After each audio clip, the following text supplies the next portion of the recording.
Welcome to the party. I'm not here right now, but I want you to listen very carefully. These guys are very funny, so pay attention. Enough talk. It's showtime.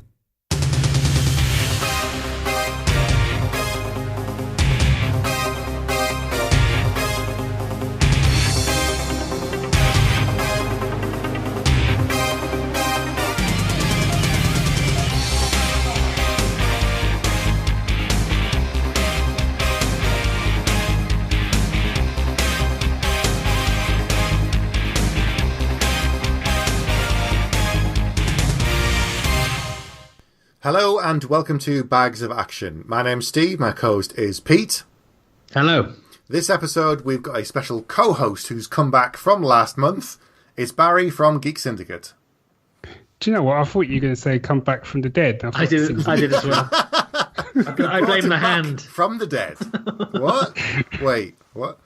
No, he's back with us to talk about the 1995 film Bad Boys. I was all queued up. I was all set to go into like song and do a whole Bad Boys riff, and I've completely fucked that. So sorry. Should we go back a step? No, because it's not going to be the same now. It's not going to be spontaneous. It's going to feel staged. I don't do stage. Just Dave. He does staged. It's true. It's true. So this remarkable film was directed by Michael Bay, who in more recent times gets a bit of a thumbs down from me because of the various Transformers pain and gain things. Yeah, he was on a run at this time. You know, this and The Rock. He was in a good place. I think because of those two films, he gets pretty much a free pass for most of the films he's done since. I agree. Yeah, it's when he started in 2009. Was it before that? The first Transformers thing. I can't remember now. Remember, hang on. Transformers: Revenge of the Fallen, 2009. 2007, the first Transformers. So for 10 years, he's been making Transformers films. Wow. Feels like 20 years at least. Anyway, so he was on a good run at this time with Bad Boys, starring Will Smith and Martin Lawrence and Taya Leone, formerly Mrs. Duchovny. Ah. Yeah. Did you not know that? No. Oh. I think I did know that, but I'd forgotten. They were married for like 15, 16 years, couple of kids, I think. Hmm? So, there you go. Anyway. And Checky Cairo. Is that how you say his name? Who? Checky Cairo, the villain. Oh, Fouché, who plays Fouché. Yes. Oh, okay. I'm sure that's not how you say his name, because it sounded like Jackie Cairo. That's what I thought. That's the greatest extra pulp from like hero. Indiana Jones film or something. It's a great pulp hero. Plus, Joey Pants is in this one as well, who's always fantastic. He is. He's so good. He's so good, Joe Pants. And Marg Heldenberger, who later on I saw for about 20 years in CSI. Yes. So she kept cropping up forever. But anyway, so does anybody want to tell the listeners a little bit about what this film's all about?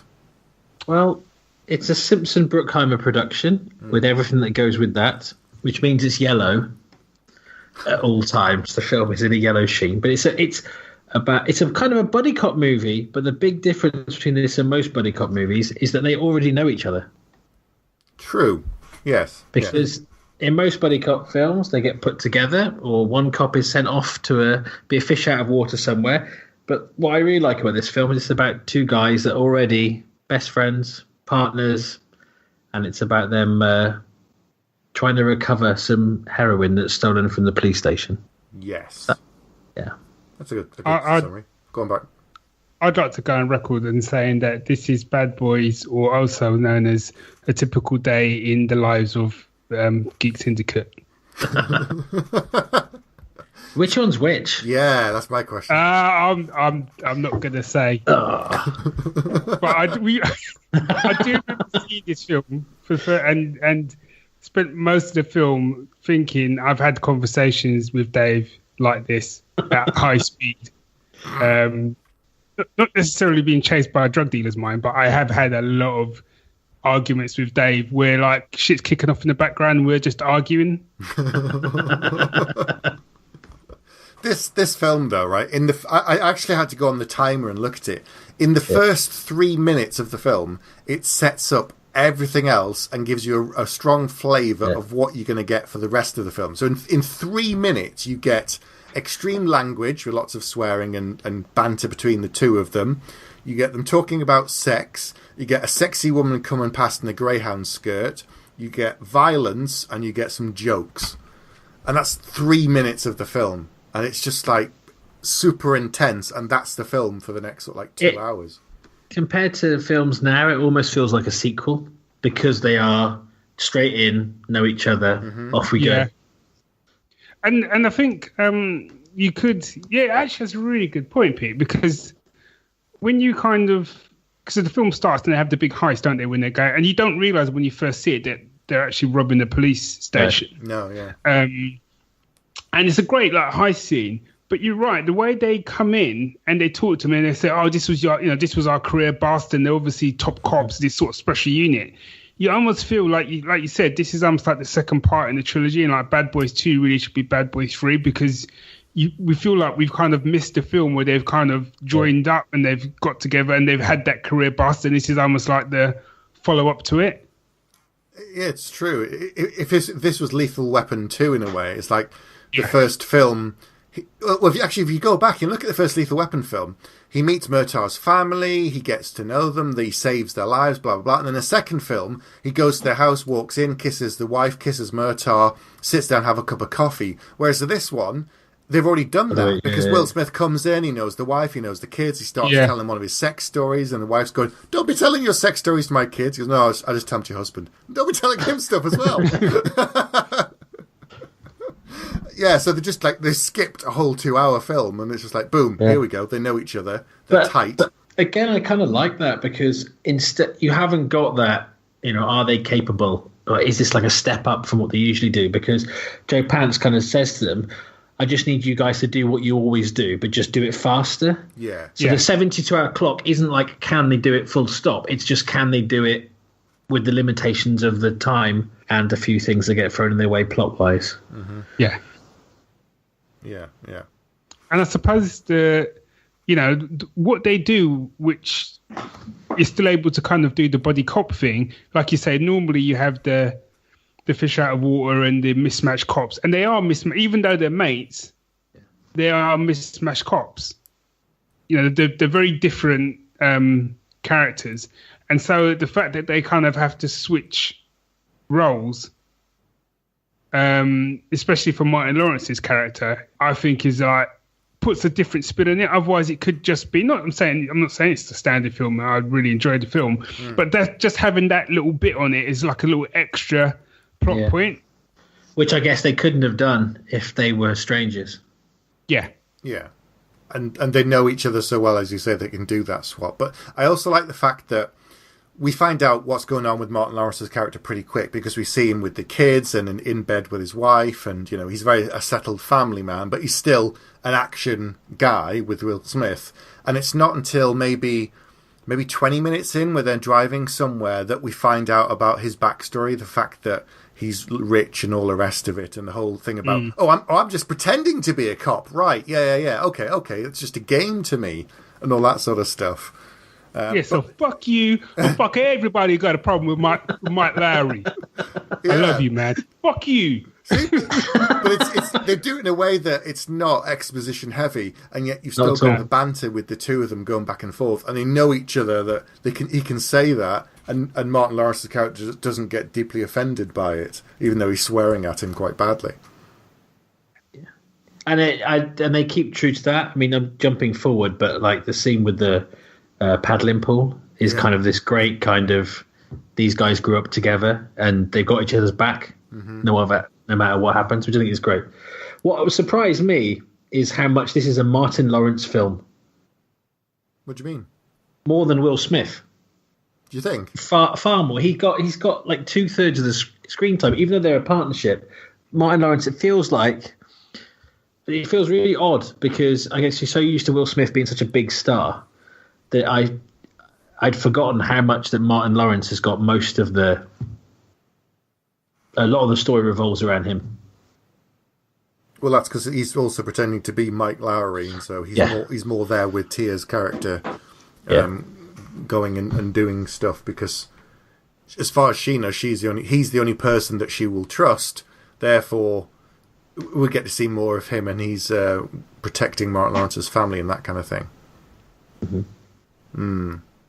It's weird though, because even though on paper Martin Lawrence has the sort of lion's share of the script and whatever, and even I watched it again sort of today, I still never got the sense of him having most of it. It still felt like a pretty even-handed film, even though if you actually probably clocked up the minutes, it probably wouldn't come out that way. But it was kind of like every scene that Will Smith was in was great, and then every scene the two of them were in together was great. And so I didn't even really notice it, if that makes sense. Yeah. And I like the fact that there's a whole team of villains. There's not just one guy. There's lots of different people. But we don't get their backstory as well. You've just got this guy, Fouché, who's just evil just cause. Like, we know that one of the guys, Eddie, turns out to be an ex-cop and all this kind of stuff. Yeah. But then the other people like Noah and the fat guy and the little skinny guy with a tash. And then there's Fouché, and like that guy looks like he's out of the 70s, doesn't he? Because he's got a weird bouffant and a 70s handlebar moustache. And then there's the fat old guy, and then they've got Noah with his backwards beret on and stuff. It's very flat cap. It feels like he's almost recruited people from different films in different different decades, and put them all together. It's like the reverse Expendables. Get him like out a shopping list of Sabotage. The Beastie Boys Sabotage video. Get one of the guys out of that. There you go. That's him. Well, there's like one guy in the scene where I think it's after they escape from that Club Hell place, and they're sort of driving in their sort of ice cream truck / bomb. Yeah. And they're being chased, and one of the guys is like, he looks a bit like a neo-Nazi. He's got no top on. It's true. Big moustache, and he's got like a shotgun. He's leaning at the window laughing and shooting. I was like, you really don't fit in with that crowd, dude.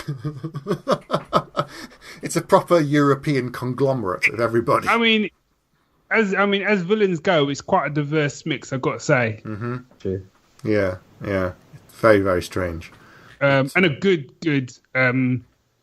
lead villain, the Fouché. I mean, he's, like I said, I think these days we have this whole kind of thing of like villains have got to be three-dimensional and they've got to be grey and they've got to have backstory. Sometimes I just want a dude with a French accent and a black suit has it shaved in 4 days. He just turns up looking mean, shoots people, and he's really, really clever, and I don't need to know why. It's true. I can remember when I first saw this, so 22 years ago,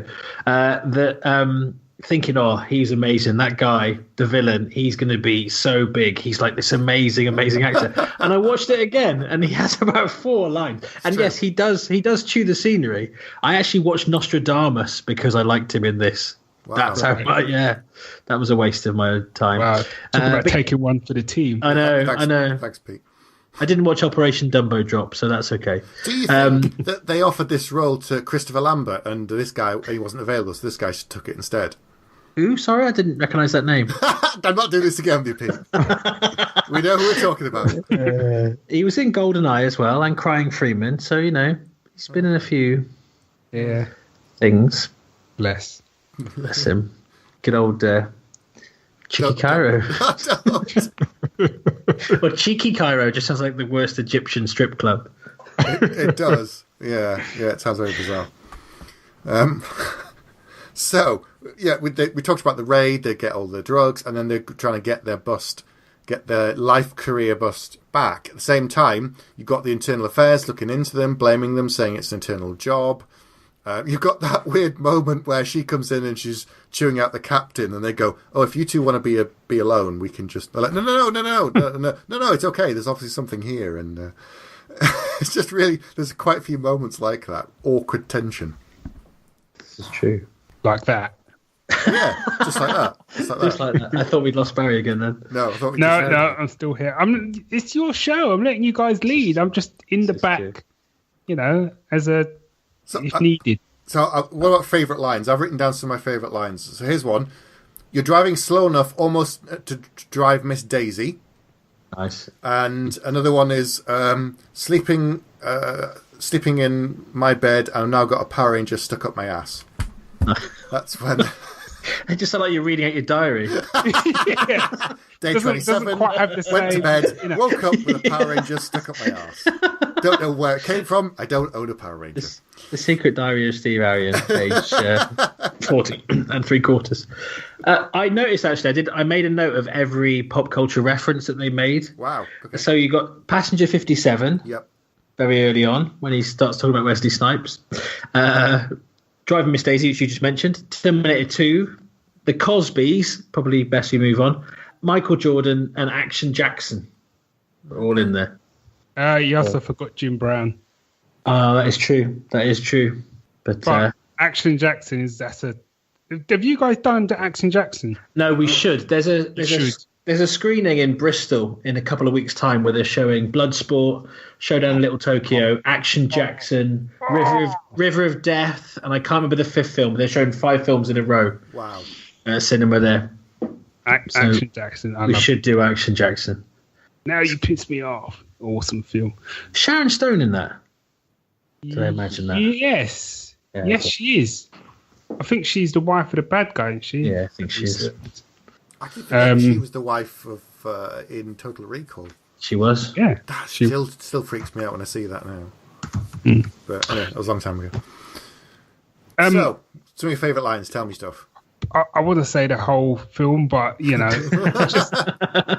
just think, and I know it sounds really man asked to say this, but there's just so many conversations that the two of them have.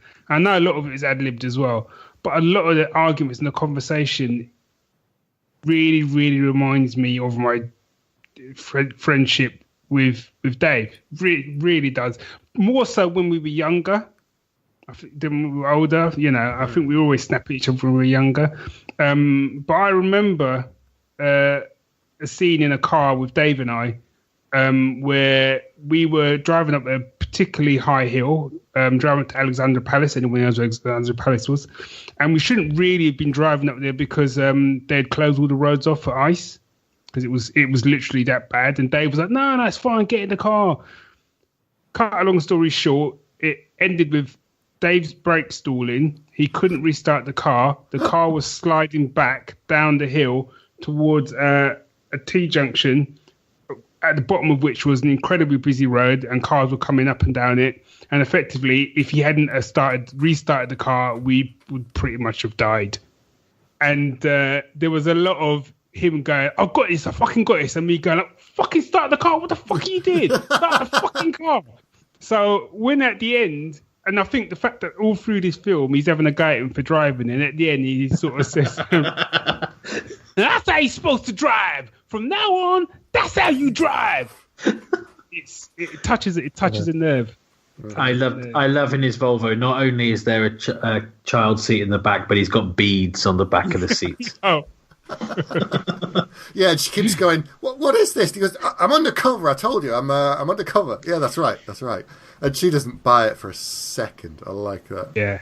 But also as well, I think so many films where they do this sort of buddy cop movie thing, and yes, they become friends in the end, but with the exception of Lethal Weapon, both the films and the TV series, I think, nails it as well. So much of it is not even the action, it's the friendship. Yeah. And that's what this film does really, really well. It really nails the fact that even though it's actors, you really buy the fact that they're mates to the point of you kind of hope after you finish watching the film. That's how you know if a buddy cop film's worked. You kind of want them to get on in real life. Yeah. You don't want to be told that. Every time I watch a Lethal Weapon sort of TV show, I don't want to know. I don't want to go online and someone says to me, they hate each other. I don't want to know. In my mind, they're buddies, and even as actors, they still go to each other's houses and they know their families and all that. And I think this is one of the best films for that. And I think it's taken some cues from Lethal Weapon, personally, because I think a lot of the stuff at the house with the family, but also the music. I don't know if you ever noticed, every time one of them's kind of injured or it's gone a bit. There's the way the music changes is very, very similar to Lethal Weapon. But it could be a coincidence. But it does feel a bit like they've kind of gone, that's the kind of film we want to make. And it succeeds, like you say. The friendship is very believable. Yeah. There's also the thing that, have you noticed the sound effects? I'd forgotten until I went back and watched this. I saw Lethal Weapon, the first one, a couple of years ago. And then when I watched this, I realised every time Martin Lawrence or Will Smith fires their handgun, it's exactly the same sound effect as Riggs's gun in Lethal Weapon. Oh. It's that same kind of super powerful, impossibly loud cannon handgun, and they've all got one, and it's the exact same sound. Go back and watch Lethal Weapon, and then watch this, and you'll just see that it's like, you know, how they have like a creaky door in a film. There's one sound effect that they always pull out of archives. Yeah, I know that door. Yeah, it's that. That's what they've done for this. It's like, that's exactly the same gun sound. I was like, you know, I don't know guns, but that's ridiculous. Jumping out of a window into a swimming pool. She does it in this, and Riggs does it in the first Lethal Weapon, doesn't he? Yeah, well, I can't remember. Is it first? No, second one. Oh, the second one. Maybe the second one. It's the second one because he goes with Joe Pesci into the pool. And they're trying to protect him, aren't they, as a witness? That's the second one. Yeah, that's right. Or is it a third one? Second, I don't know. We need to do those. At some point, yeah. What I was going to say is watching it today. Now, I know Bad Boys inside out, I have to say. So, you know, watching it again, a part of me almost didn't want to do it because I was kind of like, I know the film and I like it. And I was worried if I watched it again, I would like it less. But two things stand for me. A, there's got some cracking action in this film. Just some cracking action sequences. And B, it's also got, I have to say, some of the worst aiming I've ever seen in a film. and not even, when I say worst aiming, not even the fact that people don't get shot, just the way people actually fire guns and shoot and aim. It's like, what are you even looking at? You know, what are you doing? It is true. There's a scene where, and it's brilliant. I mean, it sets off one of the best chases. And whenever we talk about chipping on Geek Syndicate, I direct people to that scene and say, if you don't understand what chipping is, watch that sequence in Bad Boys, and then you'll understand. That is proper running, not none of this running for screen. This is someone running for their fucking life. I watched it again yesterday, and I thought straight away, chipping from listening to this show. I remember I had some mates of mine saw this film before I did, and one of them literally rang me up and said, "You need to see this film. It's got the best chipping I've seen in a film." That's all he said. Didn't talk about anything about the plot. He just said, "You've got to see this film for the chipping," and that was primarily why I went to see it. And then I rang him up afterwards, and I was like, "No, you're right, mate." But anyway, backtracking. Yeah. You know the scene where the Fouché and his boys sort of come in, and then Will's there with like I've forgotten her name in it. I want to say Tia, but whatever her name is, Julie. He's there with Julie, and then Mike comes down with his missus, and they're all there, and then they bring out their guns. Now, let's recap, right? Fouché's got 2 guns. Yep. One of his buddies has got a machine gun. The other guy might have a machine gun. I'm not sure. Will Smith has just got his normal gun, and Martin Lawrence has just got his normal gun, and they literally, all of them bring out their guns, and not a single, I think one person gets shot, and they give Will Smith the time to get his own gun out. I was just, come on. And Chet survives as well, amazingly, somehow. Yeah. He does the most over-exaggerated dive. It's like, just duck. It is. There's a proper kind of power dive behind the desk. Yeah, it is. It's just ridiculous, and somehow, no one gets shot apart from one of the bad guys. Yeah. And in a tiny foyer of his apartments. Exactly. I mean, I will suspend disbelief with most films as well, but that was the one bit I was kind of like... And there's lots of bits where people are holding their hands over their face with one hand and shooting the gun with the other hand. I'm like, how is that? Is that what they teach you in like marksman school at police academy? Is that?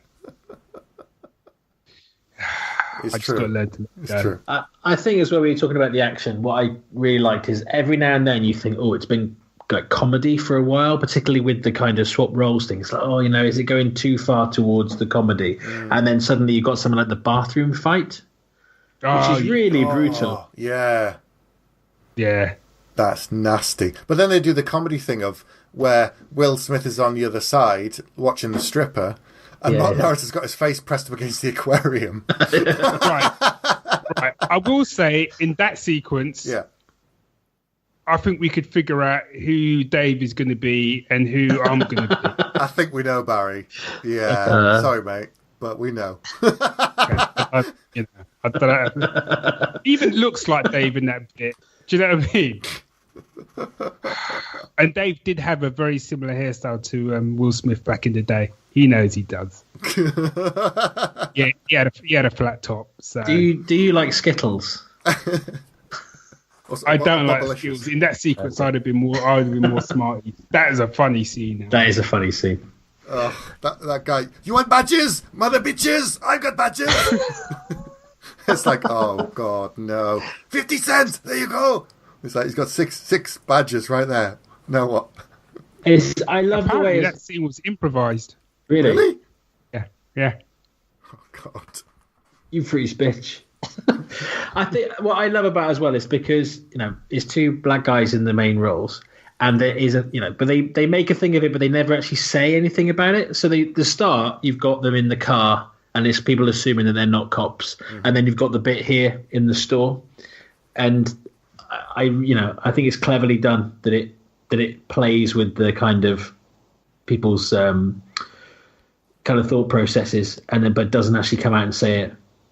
Yeah, and I think, again, a little bit, not to go too much into it, but a little bit like when we talked about Golden Child, again, it was another film for me that was important in the fact that it was great to see a film where you had two black leads and you showed the extended family, Martin Lawrence's family, all the rest of it, but it wasn't a thing. Yeah. Yeah. The plot didn't revolve around them being black. And in fact, when you sort of go into the background, how the film was made and whatever, originally it was two other actors that were kind of earmarked, both of whom were white. So, so I think that's what was great about it. And then you obviously you bring in those characters, you bring in those actors, you are both kind of forces of nature in their own right. And, and then you say to improvise, then their culture kind of soaks into that role. Do you get what I mean? Yeah. And that's why I think films like that back in the day and like Beverly Hills Cop and whatever kind of work so well. And you throw in the occasional black joke. Like there's a bit where they go in the house and they say, oh, we're Negroes. And, too much bass in your voice. There's too much bass in your voice. That scared white folk. We wonder if you could borrow a cup of sugar. And all that sort of stuff. But it's done in the banter between the two of them. Yeah. And they're just throwaway lines. Oh, do you know who the original casting was? Go on. I can't remember now. Dana Carvey. That's it. And John Lovitz. Who's that? Dana Carvey is from Wayne's World. Yep, I knew him. And John Lovitz You'd know him from lots of things. Okay. It's like poor man's Belushi. Yeah, if you saw a picture of him, Steve, you'd know him. Right. And this would have been a very different film. Maybe I don't think we'd be getting a third one. No, and possibly a fourth one, but that explains or a podcast about it even. That's true. It's true. That probably explains also why one of the characters didn't grow up in the hood and became good and then became rich. a cop. Yeah, and yes, it was the original name for the film at that stage was Bulletproof Hearts. Not to be confused with Bulletproof Monk. Yeah. Bulletproof Hearts. What you gonna do? That doesn't make sense. But I'm so glad that I'm so glad you said that, Steve, because I kind of forgot that actually until you just said that. These days was just I'm so used to and sick of the kind of one of them's made it out of the hood, and there was none of that, and they could have well come up from rough areas, but it was none of it. It didn't need it. All it was is that they were mates that had come up together, and they'd obviously both joined the police force together, and I just thought it was yeah, it was, and they never really touched on that anymore. Really. No, that's it. I love that line. You've been my partner for 6 years, but you've been my boy all my life. Yeah, That's a great line. yeah. There's lots of really good moments in this. The other thing that we said, so this film came out, 22 years ago or something? Jeez. But- Scarily so. Big gap between this and the sequel, though. That wasn't until 2003. So there's an 8-year gap. Yeah, I think that's probably because Will Smith was at the height with everything from Independence Day and all that kind of stuff. And Martin Lawrence was no slouch. He was doing lots of films then. That nobody was watching. Well, he's doing all right. I saw Blue Streak, in fairness. Okay.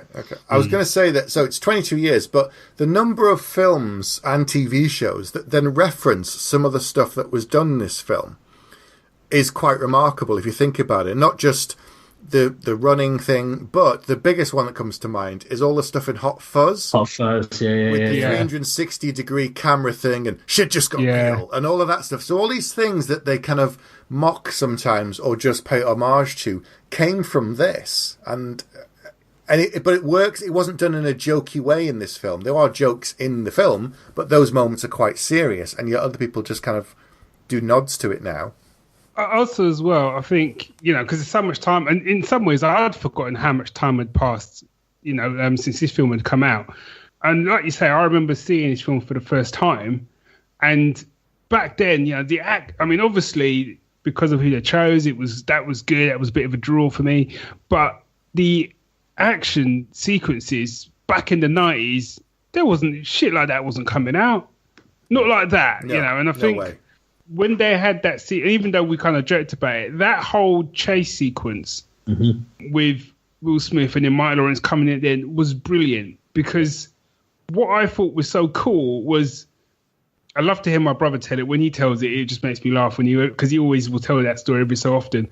But that sequence where he's running, you don't actually know where Will Smith is running to. No. You know he's coming after them. I'm talking about when it goes slow-mo and he's just running and the music's going. Yeah. And you just, he's kind of running to him, but you kind of don't know where he is. And then you get the whole little bit with Martin Lawrence, and then he falls on the floor, and then the car's coming to run him over. And then you realise that's where he's running. He's running to get to his mate. Yeah. And what I love about it, so many films where you have that sequence and someone normally will push someone out of the way, and then, that person gets knocked over or something. And the fact that he kind of grabs him as he's running, because he's running that fast, he hasn't got time to sort of stop. And then they both sort of fall to the ground. And then when he rolls, he's still got his gun out. And then they get up, and then you get that sort of brilliant tracking shot, and they're both just shattered. I just think that, even when I watch it today, I still think that sequence is just brilliant. And as a chase, they literally threw everything at him, from like old people to like wheelchair basketball team, to someone doing a fashion shoot. It was like everything. That's a brilliant sequence. That and the all the action sequences, but I think that for me is probably my favorite, with the finale being my second favorite. And did you know that apparently there wasn't enough money for the finale, and Michael Bay put his hand in his pocket to fund that sequence? I've always liked Michael Bay. I don't have a bad word said about him. No. So at the airfield, that giant kind of thing with the garbage truck and the planes and all of that. Yeah. Wow. I mean, that is an incredible action kind of thing, where they work out where it's going. And like we're saying about Fouché, he's made the deal with this drug dealer. He's sold him the drugs. He's got the money. The transfer's complete. And then when it all goes wrong, Fouché just shoots him. It's no kind of like... It's just like... He doesn't say anything. Or maybe just says, "You son of a bitch," or something. But he just shoots the guy straight through the gut. And it's like, oh, man, that's harsh. That's also, harsh. as well, I mean... Seriously, who outfitted that guy? Did he go to like Drug Dealers R Us or something? I want a white double breasted Pimp me out, please. I mean, I got my white waistcoat, I got my white shirt, white trousers, white shoes. He literally walks in. I'm like, really, dude? Stash. When he walks in, no one says, "Why are you here?" Did you get up in the morning and start and just tell you, hand me my pimp suit, I've got to go and sell some drugs? And, wow. Just wow. But yeah, that action scene is incredible, where they just blow up everything, and then Julie gets involved, and because she's got the key, she's stashed. I mean, it has to be said, on the sort of talked about the good stuff about, or the negative stuff, but I'm coming at it from the point of view of having watched it today. It's quite sexist, isn't it? Yeah, in places it really is. Well, I think as well. Yeah, I mean, a hilarious scene with the phone call where he thinks that Mike is sleeping with his wife. That's very funny. Yeah. But when he gets there and he's like, I'm sorry, I shouldn't think this of you. You're my best friend. I'm really sorry, but I ever thought this way. But at no point does he think maybe his wife wouldn't do it. It never even enters his head. But it's not even that. It's little things like his reason for Mike coming to live in the house. It's kind of like, well, there's been some break-ins. I worry about you and the kids, so Mike's going to come and stay here. So what? Every time I go away, I've got to ring Dave and go, look, I'm going to Comic-Con. Can you just come and stay with Sue, make sure she's all right? I think the reason he did that is because they read his license plate. No, I know why they did it. Yeah. I know why they did it in the plot, but his explanation to his wife... Yeah, he lied. Do you know what I mean? That's what I'm saying. It's not so much that he needed to do that, obviously, because he was worried they were going to come to the house. But his reasoning was, there'd been some breaking, so Mike's going to come and stay here. But that just wouldn't happen if I said that to my wife. She'd be like, well, I'll be fine. Well, no, Dave's not coming to stay. No. I think, the dancers in the club, the masseuse turning up, those kind of things felt like 80s film things that had just moved forward into the 90s. Well, it's like when he goes to see, it's the girl who, I've forgotten her name now. She's the one who gets shot, and basically... Andy, isn't it? And they go to like the gym where she works out. And I've never been to gym and seen any women working out dressed like that working out. But when you actually look in the background at the other women there, it looks like a soft porn video. I'm like, wow. In fact, the only woman in the film who isn't sexualized or criticised for not having sex, which is the wife, is the person who's the insider at the police. Yeah. Max, sorry, and the character's name was Max, wasn't it? Yeah, and when she turns out to be the ex-girlfriend of the villain, so... Yeah. But it's I mean, it really plays, even though she does a couple of things she does do some stuff in there, and I'm maybe downgrading her character a little bit, and maybe it's just how I watched it today. But because they did really play up the damsel in distress trope quite a bit in this film, even though there were bits where she did sort of hold her own. And they even made a bit of a joke out of the fact she's always kind of like handcuffed to a car or something. Yeah. But there was a bit where, and again, it's that same sequence where they come into the foyer, and there's a bit where like Martin Lawrence and his wife, and obviously shit's just kicked off, and he's like, take my gun, go upstairs, take my gun, and she goes, I love you. I'm like, it just seems really, when you watch it just seems really, I love you, Marcus. It's just like, well, that's given, but people are shooting at you. It just, I don't know. It would have been better if he just said take the gun and it just cut to another scene. It just seemed weird. I don't know. Maybe it's just me. Yeah, the female characters in the film don't get a particularly good run. The only person with real power in the film is Marge Helgenberger's character as the internal affairs, and they don't really like her, so she kind of comes in, says something, and goes out again. So it's very much been made to be a everyone likes the film, but it's very much made to be a boys' film. If you get what I mean? Yeah.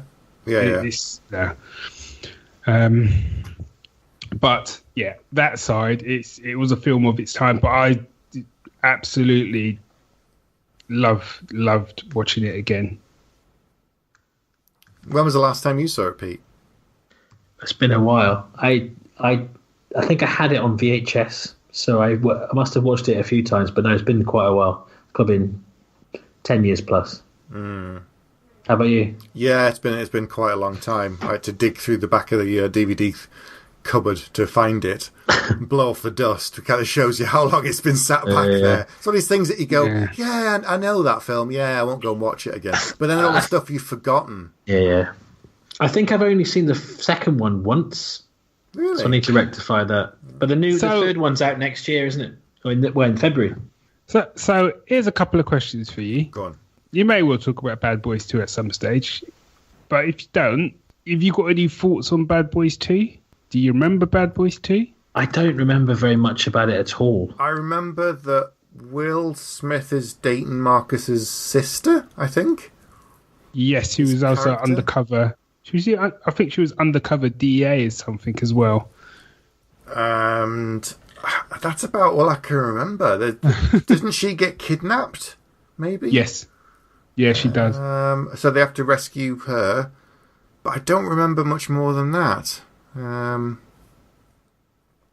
I think there's a whole subplot with Marcus basically having enough of Mike, and he's going to either transfer or get a new partner. Right. Wow.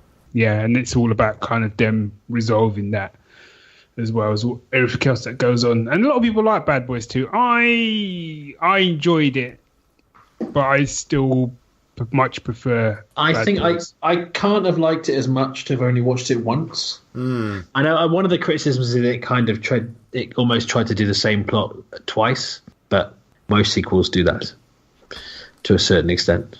So it will be interesting to see what they do with the third one and how they're going to move the story on, and if they're still partners, have Marcus's kids grown up, where are they individually? Yeah. Is Will Smith's character married now? I don't know. Or they're still stuck in that perpetual thing of he's the married one, he's the one who's the womanizer. You don't really know. The only cast here are the two of them and Derek Gilbert, who plays the part of Son. Doesn't say whose. Right, Son. Hello, Son. It's probably going to be Martin Lawrence because he had a couple of sons, didn't he? 3 kids, he had one girl. 2 sons and a daughter, yeah. And Joe Carnahan has written it, so I'm assuming that he's also directed it. Rather than Michael Bay, I don't know. He did The Grey and the A-Team and Smoking Aces. Oh, okay. I quite like the A-Team, actually. Me too. Okay. Maybe Joe Pants will be in it again as the captain. Joe Pants. Do you know what? I really think this could have worked, and probably still could work if you had the right actors as a TV show.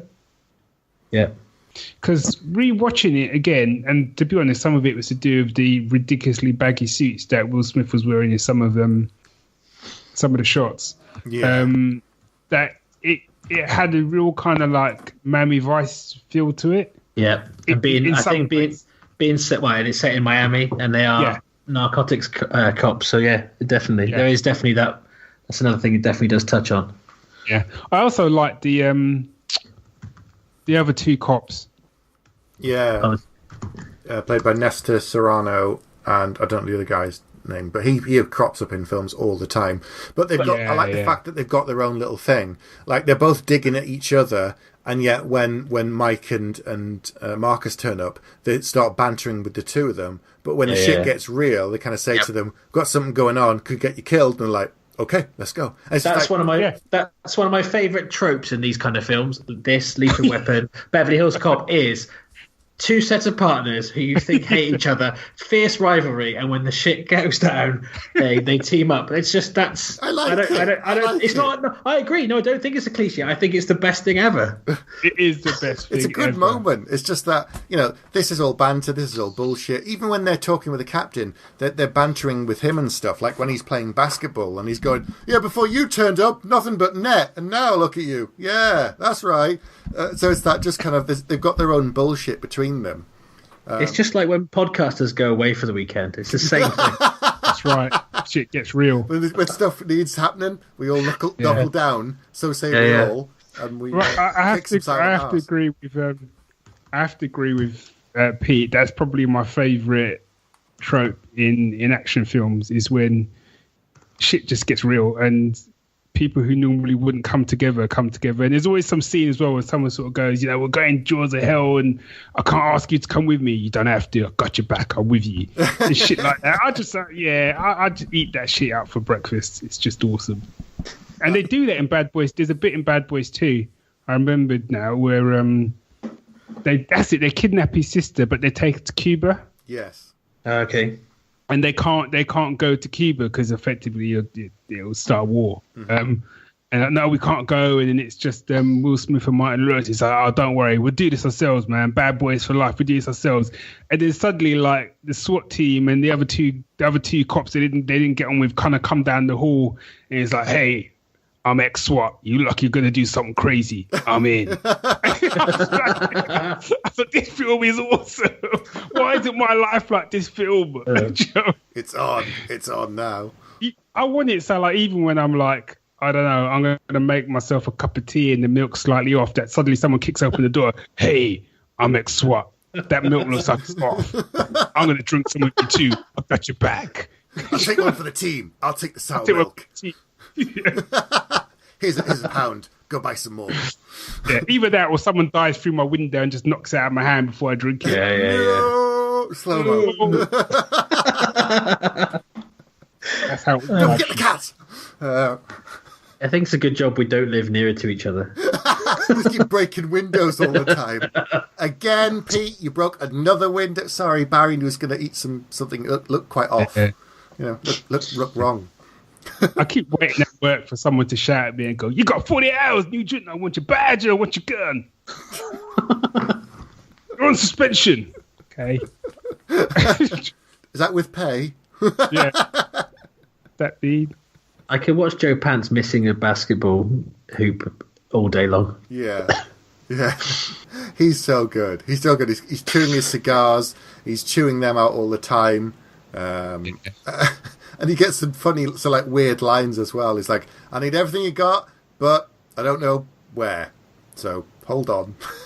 When he's calling in the people at the end, which is kind of pointless. Have you noticed? Like they've killed everyone, they've blown everything up, and then all the cops turn up with a helicopter and SWAT. And it's like, well, it's a bit fucking late now, mate. You should have been there half an hour ago. It almost looks like that little bit where it's like that entire US police force. Yeah. It's almost like that's where the budget went. Do you know what I mean? It's true. This is true.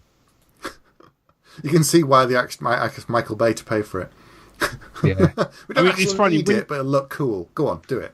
Yeah, when I watching this again now, because obviously when I watched it the first time, I wasn't aware of Michael Bay.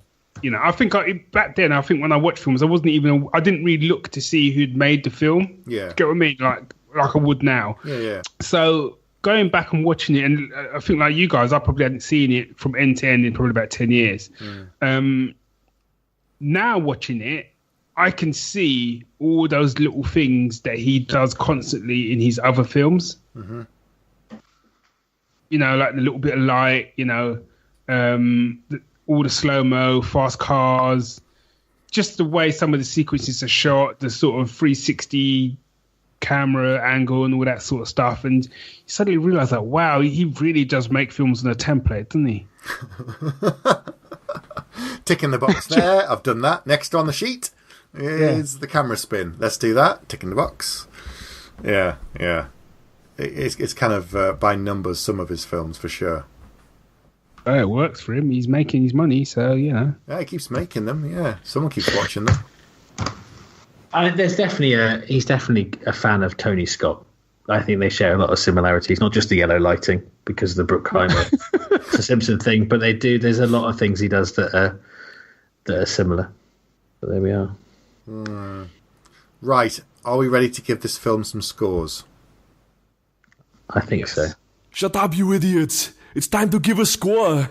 Do it. Do it now. Okay, who wants to go first? Silence. What? Shall I go? I'll go first. Go on, I chose it. Volunteered, I'll go please. first. Go Thank you. Well, I know that this film has made a big cultural impact on me, and I'll tell you why. Oh, go on. Because every now and then my daughter... Stop being racist. That's true. Where do you go from there? Up, I hope. Okay. Anyway, start over. Go, Pete. Thank you. I know this film had a big cultural impact on me because there's certain songs that I must sing around the house without realising it, because every now and then my daughter will start singing a song and I'm like, how do you know that song? It's from the 80s or the 90s. And one of them is Shy Guy by Diana King from this film, which I think I just sing every now and then for the hell of it. So it must have watched this a lot every day. Yeah, pretty much. It's a great song. So the soundtrack was huge at the time. I remember that very well. So yeah, rewatching it, I remember it being very funny, and it is still very, very funny. The action sequences, as we've talked about, are really, really good. And again, it's that Lethal Weapon, Beverly Hills Cop action comedies that can do light and shade really well, that can be laugh out loud funny, and then a couple of minutes later, really, dark and people are in jeopardy. But I think you need that to be able to believe it. You've got to care about these people, and people do make jokes. People are funny naturally, and they still have to go through shit. So makes it very believable for me. The thing that I forgot about really was them swapping places. And I think that holds the film back slightly. I agree with what Barry said earlier, that it makes it interesting and it makes it different from other films. But I think they stretched that out for probably about 15, 20 minutes too long, because there's so many times. I agree with that. There's so many times like, just tell her the truth. She doesn't give a shit. Just tell her. She knows. And then it's like, yeah, okay, I know you've got 12 more jokes written and they are going to be funny, but the photos in the, when she notices all the photos of him and stuff, and then later, and having rewatched it again, having such a big gap, having seen it again, I think, oh yeah, they're going to tell her now. Oh no, they're going to make up another lie, and I kept waiting for it to happen. I think that for me probably steals the film a bag, but that still gives it 4. Okay, that's still a good score. Barry?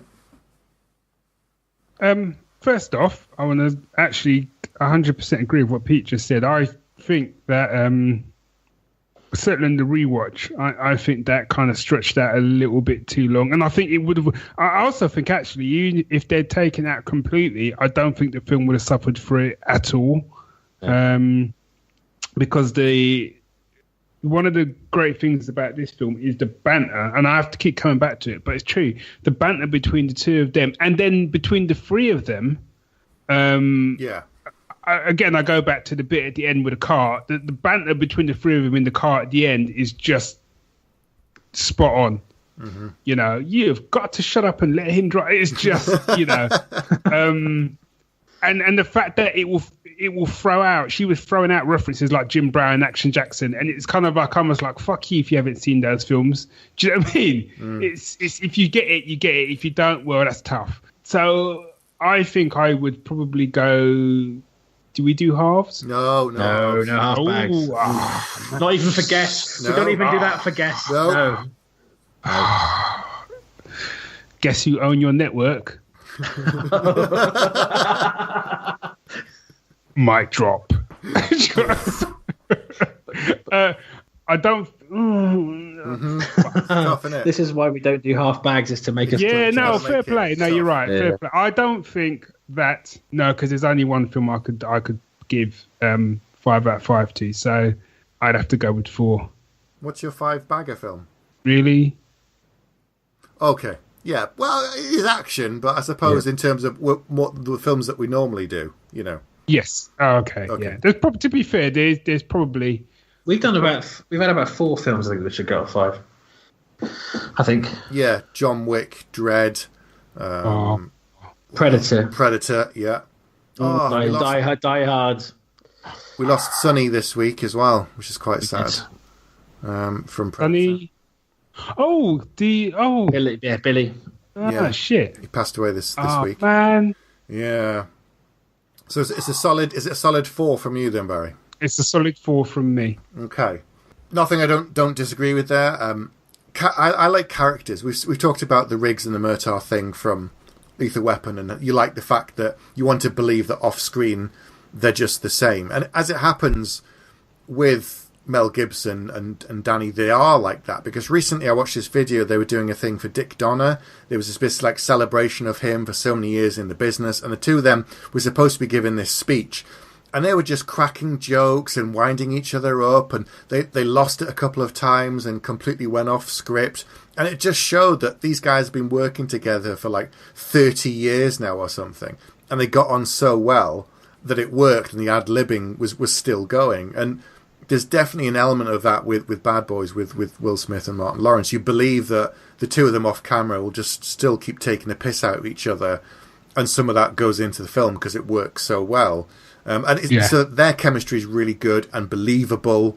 The three of them, as you said, was really good. The action set pieces were fantastic. At the time, there was nothing like this. It was so bombastic and so over the top and just so huge, and yet it was nicely balanced with the humour and the family stuff. The fact that he's got 3 kids and a wife and all that stuff, and that it's very grounded.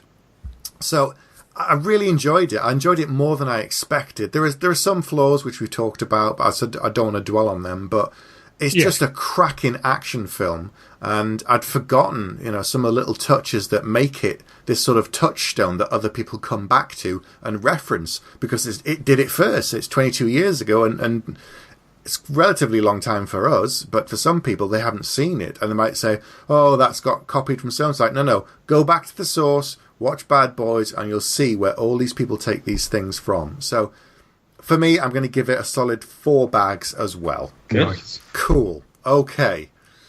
So, I'm now, it's my choice for next month. I'm ready to announce what it is. Let's see if Barry returns for a third one. Just when you think he's out, they keep dragging him back in. You don't Choose have wisely. to come back. But I'll tell you what it's going to be. So, next month, I'm doing a more modern film.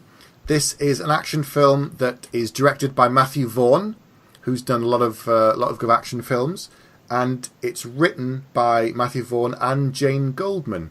It's the 2014 film Kingsman: The Secret Service. Really? I haven't seen it. I've read the book.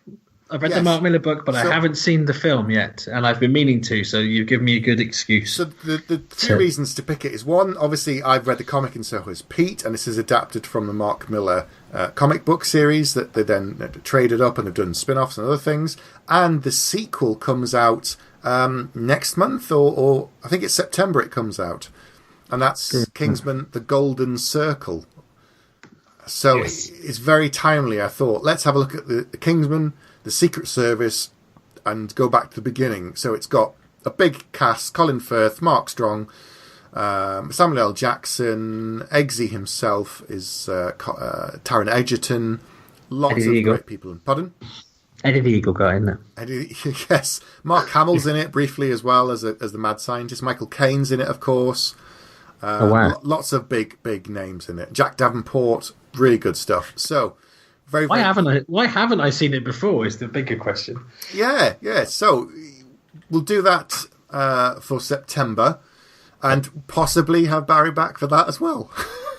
He's going to get squatters' rights in October. I know. I haven't read the comic. Okay. That's good though. We got different viewpoints now then. Yeah. I've seen the film obviously. So. Yeah. Excellent. Right, well, if you've not seen Bad Boys, what's wrong with you? Go and watch it. And we just spoiled most of the film, so that's your own fault. If you've seen The Secret Service, Kingsman, go and watch it. Let us know what you think. Get in touch with us. Email us, bagsofaction@gmail.com.